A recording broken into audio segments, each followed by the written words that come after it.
પંચાયતોના ઓડિટને લઈ મોટા સમાચાર સામે આવ્યા છે। ઓડિટ માટે જરૂરી દસ્તાવેજો રજૂ કરવા પડશે। દસ્તાવેજો રજૂ ન કરનાર કર્મચારી સામે કાર્યવાહી થશે। ઓડિટ પેરા પેન્ડિંગનો મુદ્દો વિધાનસભા પહોંચ્યો છે। દસ્તાવેજો રજૂ ન થતા ઓડિટ પેરા પેન્ડિંગ રહેશે। તો બાકી રહેતા ગંભીર સ્થિતિ ઊભી થયાનો પણ સ્વીકાર કરાયો છે। ટીડીઓને કર્મચારીઓ સામે પગલાં લેવા સૂચના અપાઈ છે। વધુ અપડેટ સાથે સંવાદદાતા હિરેન રાવલ અમારી સાથે જોડાઈ ગયા છે। હિરેન, ઓડિટને લઈને મહત્વના સમાચાર છે। જરૂર દસ્તાવેજો રજૂ કરવા પડશે, ફરજિયાત નક્કી કરવામાં આવ્યું।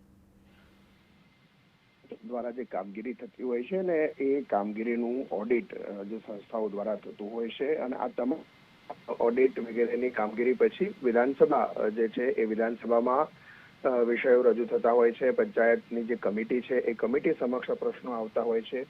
એ દરમિયાન આ કેટલાક મુદ્દાઓ ધ્યાને આવ્યા છે, જેમાં લઈ અને ઓડિટ માટેના જે જરૂરી દસ્તાવેજો છે ફરજિયાત રજૂ કરવા એ પ્રકારની સૂચના આપવામાં આવી છે। જો દસ્તાવેજો નહીં હોય તો જે તે જવાબદાર અધિકારી અથવા કર્મચારી છે એની સામે કાર્યવાહી કરવામાં આવશે। કારણ કે દસ્તાવેજો ન મળવાના કારણે જે કામગીરી છે તે પેન્ડિંગ રહે છે, એના કારણે વિધાનસભાની આ સમિતિઓનું કામ છે એનું ભારણ પણ વધતું હોય છે અને એટલા જ માટે આ સૂચના આપવામાં આવી છે। તાલુકા વિકાસ અધિકારીઓને પણ સૂચના આપવામાં આવી છે કે ઓડિટ સાથેના જે જરૂરી દસ્તાવેજો ન હોય તો એવા કર્મચારીઓ સામે પગલાં ભરવામાં આવે। આભાર માહિતી માટે।